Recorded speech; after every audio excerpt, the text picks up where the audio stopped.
प्यार की एक अनोखी कहानी का एपिसोड 43 आप सुन रहे हैं मेरे यानी सुजाता के साथ। मेघना अपने मन के भंवर में उलझे अभिज्ञान को सोचती जा रही है। इधर अभिज्ञान मेघना के जाने की खबर से चिड़चिड़ा सा हो गया है और ज्यादा गुस्सा आने लगा है उसे। अभिज्ञान और मेघना दोनों के मन का हाल एक सा है, लेकिन दोनों एक दूसरे के हाल से अनजान हैं।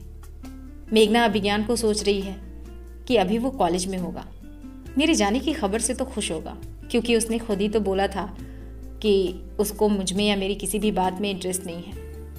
मेरी शक्ल भी तो नहीं देखना चाह रहा है ना वो। मैं उसे एक बार फ़ोन करके ये बता ही देती हूँ कि अभिज्ञान तुम खुश हो जाओ, मैं तुम्हारी ज़िंदगी से जा रही हूँ। ये सोचते हुए मेघना अभिज्ञान को फ़ोन लगाती है। एक बार घंटी जाने पर अभिज्ञान फ़ोन रिसीव नहीं करता है। मेघना फिर थोड़ी देर बाद दोबारा नंबर डायल करती है। अभिज्ञान दोबारा फ़ोन रिसीव कर अपनी भावनाओं को कंट्रोल कर कड़क आवाज़ में कहता है, बोलो, क्यों फ़ोन किया? कुछ काम था क्या तुम्हें? इतनी देर से फ़ोन कर रही हो। ये सुन मेघना जो कहने वाली होती है वो ना कहकर पूछती है, क्या हुआ, ऐसे क्यों बोल रहे हो? अभिज्ञान गुस्से में कहता है, कैसे बोल रहा हूँ, काम बताओ, फ़ोन किया है ना तुमने?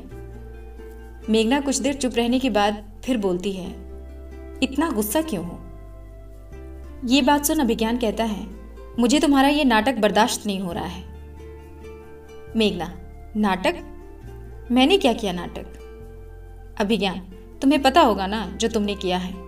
आखिर तुम जताना क्या चाहती हो ये सब करके? अभिज्ञान की इतनी कड़वी बातें सुन मेघना की आंखों में आंसू आ जाते हैं, लेकिन फिर भी मेघना मुस्कुराती हुई कहती है, क्या हो गया है तुम्हें अभिज्ञान? मैंने क्या किया? मैं तो जा रही हूं। अभिज्ञान, हाँ जा रही हो तो जाओ, बता किसे रही हो? तुम्हारी मर्जी, तुम्हारी जिंदगी, तुम चाहे जहां जाओ, मुझे क्या। अगर तुम ये कहना चाहती हो कि मुझे तुम्हारी किसी बात से फर्क पड़ता है तो ये तुम्हारी गलतफहमी है। मैं कट टू कट बात करता हूं। मुझे तुम में और तुम्हारी किसी भी बात में कोई इंटरेस्ट नहीं है। ना तब था जब तुम यहां थी और ना अब है जब तुम यहां से जा रही हो। मुझे अकेला छोड़ दो और मुझे कभी फोन मत करना।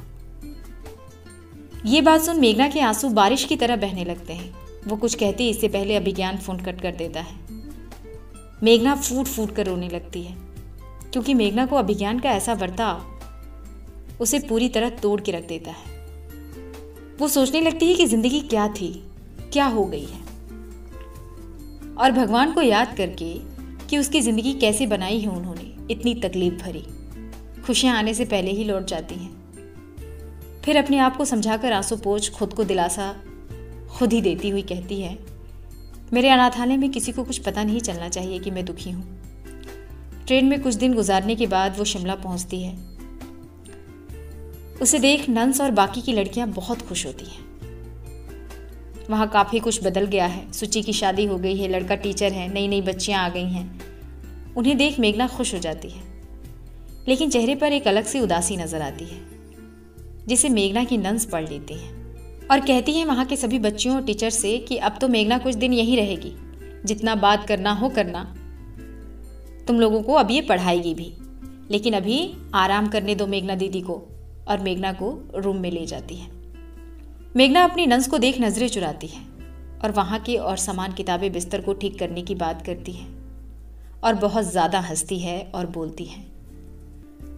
आपने खुद देखा होगा, जो बहुत ज़्यादा अंदर से दुखी होता है वो हंसेगा या फिर बहुत बोलेगा, ताकि उसे कोई पकड़ ना पाए कि वो दुखी है।